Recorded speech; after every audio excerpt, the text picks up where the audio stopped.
ये है बेटा रिलायंस का profit and loss account for the year 22-23 और इसमें लिखा हुआ है ये अमाउंट रेवेन्यू।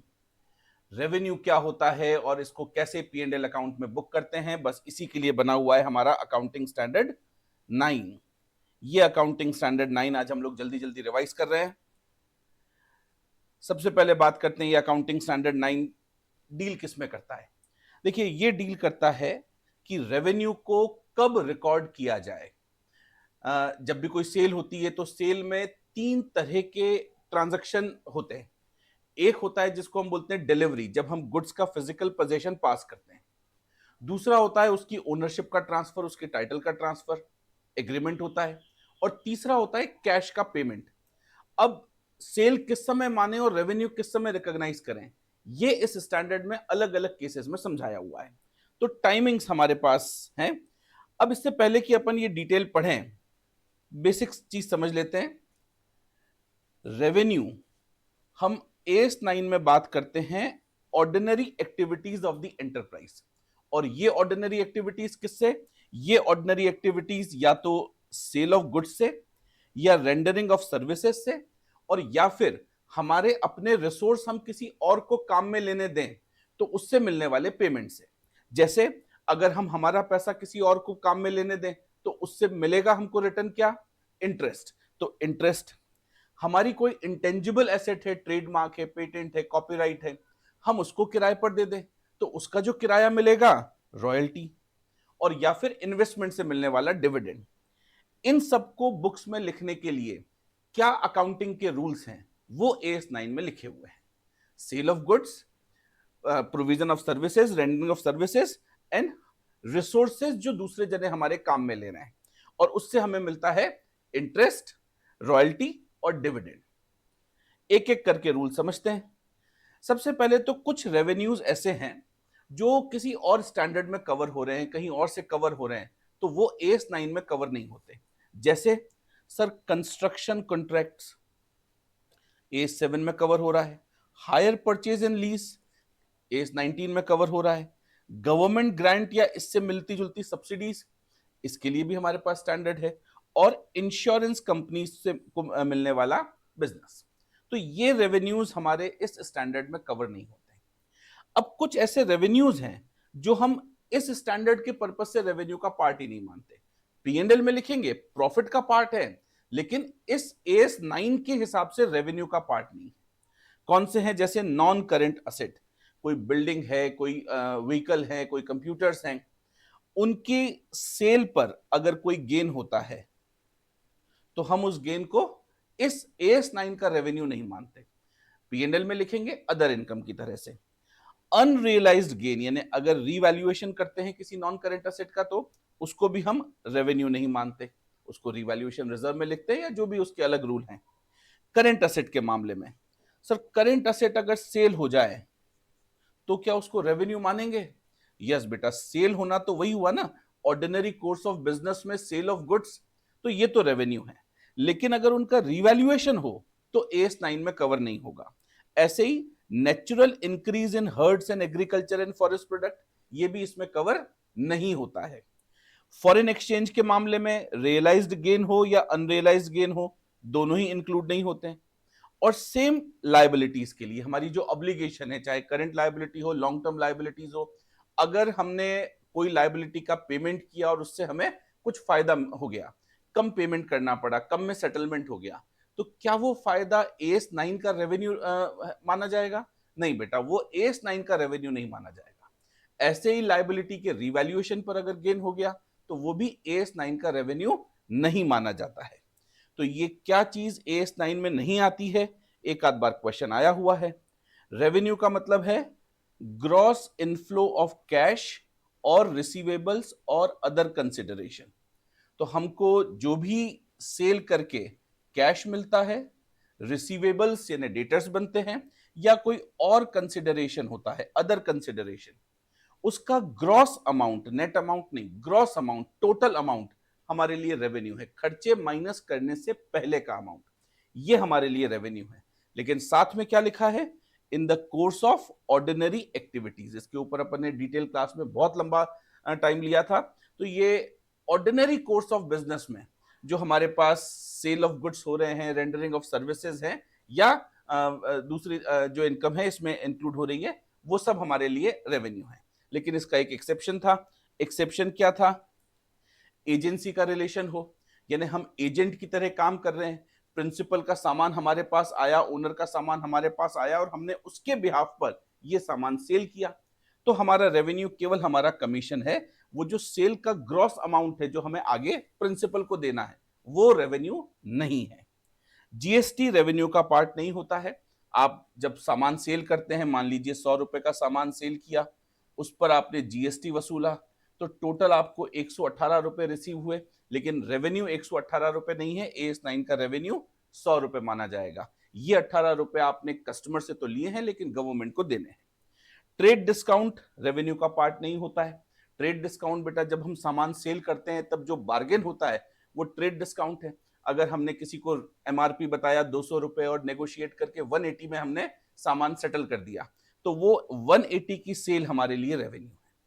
कैश डिस्काउंट, देखिए cash discount basically financial arrangement है जो अपन ने डिटेल में डिस्कस किया था। अभी याद रखने की बात यह है कि जब हम सामान सेल करते हैं, कोई 200 रुपए का सामान सेल किया, तो हमारे लिए 200 रुपए पूरा का पूरा रेवेन्यू है। और कल को हमारे पास अरेंजमेंट ये हुआ कि वो अगर जल्दी पेमेंट कर देगा तो हम उससे 190 ले लेंगे, तो वो जो 10 रुपए का हमारा कम पैसा मिलेगा वो हम अलग से एक्सपेंसेस लिखेंगे, लेकिन रेवेन्यू पूरा 200 रुपए मानेंगे। तो इनिशियली ये कैश डिस्काउंट का अमाउंट रेवेन्यू में इंक्लूड होता है और बाद में एक सेपरेट एक्सपेंसेस की तरह इसकी एंट्री अपन ने डिटेल में पढ़ी थी, बुक हो जाता है। नाउ अब बात करते हैं रेवेन्यू के पार्ट्स की और उसके एग्जांपल्स की। सेल ऑफ गुड्स, दो कंडीशंस हैं, याद करके बताइए कौन कौन सी दो कंडीशन है। हमने बोला था transfer of property in goods. बेटा प्रॉपर्टी इन गुड्स, गुड्स की में हमारी प्रॉपर्टी का मतलब होता है सिंपल टर्म्स में ओनरशिप। तो जब ओनरशिप ट्रांसफर होती है तब हम सेल मानते हैं, रेवेन्यू को रिकॉग्नाइज करने की पहली कंडीशन पूरी होती है। लेकिन साथ ही में लिखा हुआ है कि कुछ एक्सेप्शनल सर्कमस्टांसेस हैं जहां पर जब प्रॉपर्टी इन गुड्स ट्रांसफर होता है तब उस प्रॉपर्टी से, उस ओनरशिप से जुड़े हुए रिस्क और रिवॉर्ड ट्रांसफर नहीं होते हैं। तो प्रॉपर्टी इन गुड्स यानी ओनरशिप, लीगल ओनरशिप ट्रांसफर होना और उस लीगल ओनरशिप से जुड़े हुए रिस्क एंड रिवॉर्ड ट्रांसफर होना, ये दोनों कभी कभी अलग अलग हो सकते हैं।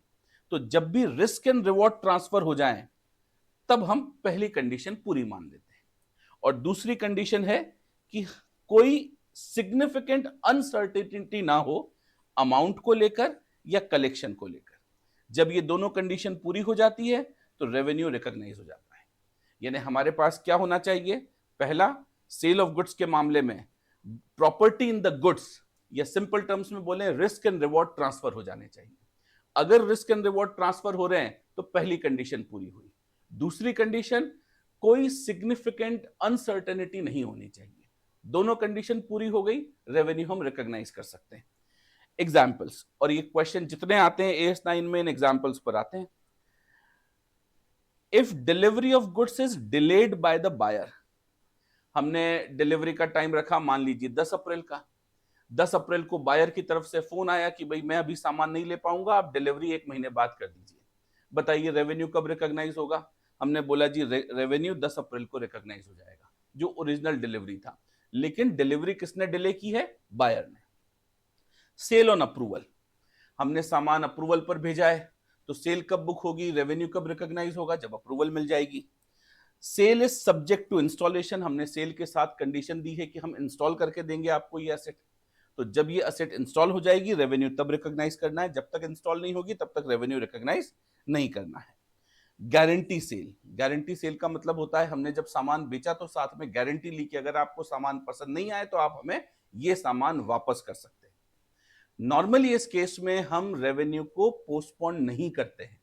गारंटी सेल में रेवेन्यू को हाथों हाथ रिकॉग्नाइज करें और जरूरत पड़े तो प्रोविजन बना लें। वो हम पास्ट एक्सपीरियंस के बेसिस पर ध्यान रखते हैं कि भाई पिछले एक्सपीरियंस के हिसाब से 20% रिटर्न आता है तो 20% जितना प्रोविजन बना ले, लेकिन रेवेन्यू को रिकॉग्नाइज करने में डिले नहीं करना है। कंसाइनमेंट सेल, आपने पढ़ा होगा, कंसाइनमेंट सेल में जो प्रिंसिपल होता है, सामान उसका होता है, वो एजेंट के थ्रू सामान बिकवाता है। तो जब प्रिंसिपल ने एजेंट को सामान भेजा तब इसको हम सेल नहीं मानते हैं। जब एजेंट ने थर्ड पार्टी को, अल्टीमेट कस्टमर को सामान बेच दिया तब सेल मानते हैं। तो सेल जब एजेंट से हो जाए तब हम इसको सेल बुक करेंगे, रेवेन्यू रिकॉग्नाइज करेंगे। सेल टू इंटरमीडिएट पार्टीज, देखिए इंटरमीडिएट पार्टीज एजेंट के अलावा डीलर्स, होलसेलर, रिटेलर्स हो सकते हैं। तो जब हम होलसेलर और डीलर्स को सामान बेचते हैं और उनसे वापस सामान नहीं आएगा ऐसी कंडीशंस लिखी हुई होती हैं, तो फिर हम लोग जैसे ये risk of ownership intermediate parties को पास हो जाती है, हम अपनी सेल बुक कर लेते हैं, है ना। इसमें अपन ने, आपको याद हो तो, टाटा मोटर्स का एग्जाम्पल पढ़ा था, तो वो एग्जाम्पल रिवाइज कर लेना। कैश ऑन डिलीवरी, नाम से ही लग रहा है जब कैश आएगा तब हम लोग रेवेन्यू रिकॉग्नाइज करेंगे। Instalment sale, instalment sale hire purchase से अलग है। सिंपल इंस्टॉलमेंट सेल है, इंस्टॉलमेंट का पेमेंट करिए, जब इंस्टॉलमेंट का पेमेंट पूरा हो जाएगा गुड्स आप खरीद कर ले जाइएगा। तो जब गुड्स बिकेंगे तब हम सेल बुक करेंगे। तो जब गुड्स आर डिलीवर्ड तब हम इसको सेल मान लेते हैं। अब पेमेंट इन इंस्टॉलमेंट होता क्या है, हमने सेल अभी कर ली, गुड्स अभी सेल कर दी है, सामने वाले ने पेमेंट इंस्टॉलमेंट में करने का बोला है। अब देखिए इसमें अपन ने दो प्रैक्टिकल भी किए थे। जो पेमेंट आएगा इंस्टॉलमेंट में, उस पेमेंट में टेक्निकली सामान का पेमेंट प्लस इंटरेस्ट जुड़ा हुआ होगा। तो जो इंटरेस्ट जुड़ा हुआ है वो रेवेन्यू नहीं होता है AS9 का, वो सेल ऑफ गुड्स नहीं है, उसको अलग से इनकम बुक करेंगे। तो उस इंटरेस्ट को हटाकर ex interest amount shall be recognised as revenue. Future goods, बेटा कॉन्ट्रैक्ट आज हुआ है कि ये गुड्स मैन्युफैक्चर करके बेचने हैं। मान लीजिए कोई फर्नीचर की शॉप वाला है, उससे किसी ने आके बोला कि मुझे इस डिजाइन का सोफा बनाकर दीजिए, तो सेल कब माने? तो यहां पर लिखा हुआ है कि जब गुड्स मैन्युफैक्चर हो जाए, पहला, साथ में आइडेंटिफाई हो जाए कि ये आपका सोफा तैयार है, and goods are ready for delivery, deliver हुए नहीं है, रेडी फॉर डिलीवरी है, रेवेन्यू रिकॉग्नाइज किया जा सकता है। सब्सक्रिप्शन फॉर पब्लिकेशन, मान लीजिए हम एक मैगजीन का बिजनेस कर रहे हैं, मैगजीन का सब्सक्रिप्शन हर महीने का हम मैगजीन देते हैं और लोगों से साल भर की मैगजीन को सब्सक्राइब करने का बोल देते हैं। तो ये साल भर का पैसा जो हमारे पास आया है, इसको कैसे हम रेवेन्यू की तरह रिकॉग्नाइज करेंगे? तो इसका है straight line basis over time, साल भर में हर महीने बराबर बराबर अमाउंट, या अगर कोई सब्सक्रिप्शन इस तरह का है जिसमें बराबर नहीं है तो प्रोपोर्शनेट अमाउंट हम रेवेन्यू की तरह रिकॉग्नाइज करते हैं। ट्रेड डिस्काउंट रेवेन्यू नहीं होता है, उसको रेवेन्यू में से माइनस कर देते हैं और बचा हुआ पैसा जो एक्चुअल प्राइस हमने ली है, बस वही प्राइस रेवेन्यू की तरह रिकॉग्नाइज करते हैं। सेल एंड रीपर्चेज का अगर ट्रांजैक्शन है, हमने सामान सेल किया इस कंडीशन के साथ कॉन्ट्रैक्ट में लिखकर कि ये सामान कुछ टाइम बाद हम वापस रीपर्चेज कर लेंगे, इसको हम सेल मानते ही नहीं है, ये रेवेन्यू नहीं है, ये फाइनेंशियल अरेंजमेंट है। तो सेल ऑफ गुड्स के ये एग्जाम्पल आई होप आपको याद रहे होंगे। हर एग्जाम्पल पर कम से कम एक क्वेश्चन अपन ने डिटेल में पढ़ा है, जरूर इनको करके जाएं। दूसरा हमारा रेवेन्यू का पार्ट है रेंडरिंग ऑफ सर्विसेज। जब हम सर्विसेज प्रोवाइड कर रहे हैं, एज ए चार्टर्ड अकाउंटेंट मान लीजिए हम ऑडिट कर रहे हैं, तो ये जो सर्विसेज प्रोवाइड करना है, इससे मिलने वाला कंसिडरेशन भी रेवेन्यू है। और इसकी भी दो ही कंडीशन है, एक सर्विसेज परफॉर्म कर दी हो और दूसरा कोई सिग्निफिकेंट अनसर्टेनिटी एग्जिस्ट ना करती हो। सर सिग्निफिकेंट अनसर्टेनिटी एग्जिस्ट नहीं करती है, इसका मतलब यह है कि सर्टेनिटी हो? नहीं बेटा, सर्टेनिटी हो चाहे ना हो, अगर इन अनसर्टेनिटी नहीं है, सिग्निफिकेंट अनसर्टेनिटी नहीं है, तो हम रेवेन्यू रिकॉग्नाइज कर लेते हैं, लेकिन सर्विसेज का परफॉर्म होना जरूरी है। इसमें दो मेथड हमने पढ़े थे, और ये दो मेथड देखिए, जब हम बात करते हैं अकाउंटिंग की, तो अकाउंटिंग में हमेशा कंजर्वेटिज्म कॉन्सेप्ट होता है। अब इसको ध्यान से समझना, अगर मान लीजिए हम एक सर्विसेज प्रोवाइड करने में 2 महीने लगाते हैं और चार्जेस हम शुरुआत में चार्ज कर लेते हैं, विच इज नॉन रिफंडेबल। बताएं बेटा, कंजर्वेटिज्म कॉन्सेप्ट क्या बोलता है? क्या रेवेन्यू इनिशियली रिकॉग्नाइज हो जाना चाहिए, या प्रोपोर्शनेटली रिकॉग्नाइज होना चाहिए, या एंड में रिकॉग्नाइज होना चाहिए? देखिए, इनकम कभी भी जल्दी रिकॉग्नाइज नहीं होनी चाहिए, और यही रूल सभी स्टैंडर्ड्स में आपको, हर अकाउंटिंग पॉलिसी में आपको मिलेगा। हम इनकम को डिले कर सकते हैं पर जल्दी रिकॉर्ड नहीं कर सकते। तो यहां पर भी मेथड यही है, A7 में भी यही है कि शुरुआत में रेवेन्यू कभी रिकॉग्नाइज नहीं होता, even if this payment is non refundable. ये पेमेंट हमको मिला है जो हमें वापस नहीं करना है, तो भी इसको रेवेन्यू नहीं मानेंगे, इसको हम एडवांस अनअर्न्ड इनकम मानेंगे। इसको प्रोपोर्शनेटली रिकॉग्नाइज किया जा सकता है, which is proportionate completion method, या पूरी सर्विसेज कंप्लीट होने के बाद भी रिकॉग्नाइज किया जा सकता है, जिसको हम बोलते हैं कंप्लीटेड सर्विस कॉन्ट्रैक्ट मेथड। तो रेवेन्यू का रिकॉग्निशन सर्विसेज के मामले में कभी भी सर्विस प्रोवाइड करने से पहले, चाहे नॉन रिफंडेबल पैसा मिला हो, रिकॉग्नाइज नहीं करना है। इसके कुछ एग्जाम्पल देख लेते हैं। जैसे मान लीजिए हमारा काम केवल इंस्टॉलेशन करने का है, तो इंस्टॉलेशन फीस जब इंस्टॉलेशन हो जाए तब। एडवर्टीजमेंट के चार्जेस, वही बात है, नॉन रिफंडेबल हमको पहले से मिल गए एडवर्टीजमेंट के चार्जेस, लेकिन रेवेन्यू कब रिकॉग्नाइज होगा? जब वो एडवर्टीजमेंट किसी न्यूज़पेपर में, मैगजीन में पब्लिश होगा या टीवी पर टेलीकास्ट होगा। इंश्योरेंस एजेंसी का कमीशन, इंश्योरेंस एजेंट मान लीजिए कोई है, तो उसका कमीशन कब? अगर उसका कमीशन पॉलिसी होने पर है, तो जैसे ही पॉलिसी हुई उसका कमीशन वो रेवेन्यू की तरह रिकॉग्नाइज कर सकता है। अगर रिन्यूअल है पॉलिसी का, तो रिन्यूअल होने पर कर सकता है। फाइनेंशियल सर्विसेज, मान लीजिए कोई चार्टर्ड अकाउंटेंट है जो लोन के पेपर वर्क में मदद करता है, तो अगर लोन के पेपर वर्क में मदद की है, तो जैसे ही लोन का अप्रूवल हुआ वो अपना रेवेन्यू रिकॉग्नाइज कर सकता है। लेकिन अगर ये लोन का मैनेजमेंट है, यानी केवल लोन ग्रांट होने तक का काम नहीं है, बल्कि इंस्टॉलमेंट टाइम से जाती रहे, ये सब मैनेजमेंट भी चार्टर्ड अकाउंटेंट संभाल रहा है, तो फिर उसका रेवेन्यू प्रोपोर्शनेट बेसिस पर, टाइम बेसिस पर रिकॉग्नाइज होगा। Admission fees for an event, मान लीजिए न्यू ईयर पार्टी है, उसका एडमिशन फीस का कोई पेमेंट रिसीव हुआ है, तो जब इवेंट होगा तब वो रेवेन्यू रिकॉग्नाइज होगा। ये सब क्वेश्चंस अपने किए हुए हैं। रिवीजन क्लास है इसलिए फास्ट करवा रहा हूं मैं। ट्यूशन फीस, सर आपने भी ट्यूशन फीस ली है, आपका कोर्स तो 4 महीने चलता है। बिल्कुल बेटा, ये ट्यूशन फीस मैं एडवांस में अगर लेता हूं, तो बताइए इसको कब रेवेन्यू की तरह रिकॉग्नाइज करूं? क्या एडवांस में जब नॉन रिफंडेबल फीस मुझे रिसीव हुई है तब रेवेन्यू मान लूं? नहीं सर, ये कंजर्वेटिज्म कॉन्सेप्ट के खिलाफ बात हो जाती है। आप या तो प्रोपोर्शनेटली कर सकते हैं या कंप्लीशन कॉन्ट्रैक्ट मेथड कर सकते हैं। नॉर्मली ट्यूशन फीस के लिए लिखा है प्रोपोर्शनेटली। एंट्रेंस फीस, किसी क्लब की अगर एंट्रेंस फीस है, एडमिशन फीस है, पहली बार ज्वाइन करते वक्त देनी पड़ती है, तो उसको हम कैपिटलाइज करते हैं, इसको रेवेन्यू नहीं मानते हैं, नॉट अ रेवेन्यू आइटम। लेकिन हर साल की मेंबरशिप फीस, ये रेवेन्यू का आइटम है। कब इसको बुक करें? तो इसमें हमने 2 केस पढ़े थे। अगर हमारे पास ये मेंबरशिप फीस से केवल मेंबरशिप मिलती है और बाकी सब सुविधाओं का अलग से पैसा देना पड़ता है, तो ये मेंबरशिप फीस जब रिसीव हो तब रिकॉग्नाइज कर लीजिए। लेकिन अगर इस मेंबरशिप फीस से बाकी फैसिलिटी भी मिलती है, जैसे मान लीजिए उस क्लब में स्विमिंग पूल है और आपने अगर मेंबरशिप फीस जमा कराई, तो साल भर आप वो स्विमिंग पूल उसी मेंबरशिप फीस की वजह से काम में ले पाएंगे, तो फिर इस मेंबरशिप फीस को हमें प्रोपोर्शनेटली टाइम बेसिस पर रिकॉग्नाइज करना पड़ता है। तीसरा पार्ट हमारा है use by others of enterprises resources. हमारे रिसोर्स कोई और काम में ले रहा है और हम उससे किराया वसूल रहे हैं। ये किराया हमारे पैसे का किराया हो सकता है, जिसको हम इंटरेस्ट बोलते हैं। ये इंटेंजिबल एसेट का किराया हो सकता है, जिसको हम रॉयल्टी बोलते हैं। और हमारे इन्वेस्टमेंट पर मिलने वाला डिविडेंड। कंडीशन बड़ी सिंपल सी है, अक्रूवल बेसिस हो और सिग्निफिकेंट अनसर्टेनिटी ना हो, तो हम इसको रेवेन्यू की तरह रिकॉग्नाइज कर लेंगे। इंटरेस्ट टाइम बेसिस पर रिकॉग्नाइज होता है। रॉयल्टी जैसा भी एग्रीमेंट में लिखा हो, तो जब रॉयल्टी अक्रू हो जाए, मान लीजिए मैं एक बुक प्रिंट करता हूं और पब्लिशर को देता हूं, और पब्लिशर के साथ कंडीशन ये है कि जैसे ही बुक प्रिंट होगी मेरी रॉयल्टी अक्रू हो जाएगी। तो बुक प्रिंट हो, चाहे बिके ना बिके, जैसे ही प्रिंट होगी मैं अपना रेवेन्यू रिकॉग्नाइज कर सकता हूं। लेकिन अगर मेरे एग्रीमेंट में लिखा है कि सेल होने पर मुझे रॉयल्टी मिलेगी, तो प्रिंट होने पर मैं अपना रेवेन्यू रिकॉग्नाइज नहीं करूंगा, सेल होने पर रेवेन्यू रिकॉग्नाइज करूंगा। तो ये एग्रीमेंट के हिसाब से जब भी अक्रूवल हो।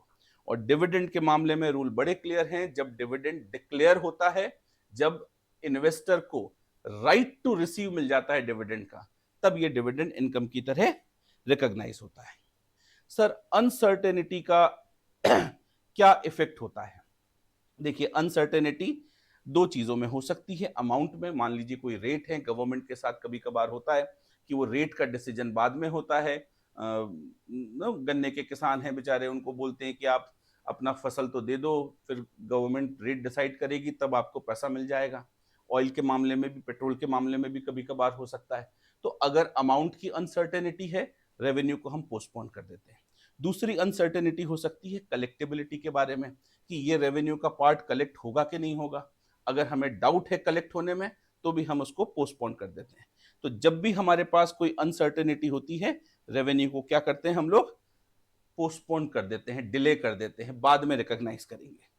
सेल एंड सर्विसेज के मामले में रूल बड़ा सिंपल सा है, अगर कोई अनसर्टेनिटी ना दिखाई दे तो आप उसको रिकॉग्नाइज कर लीजिए।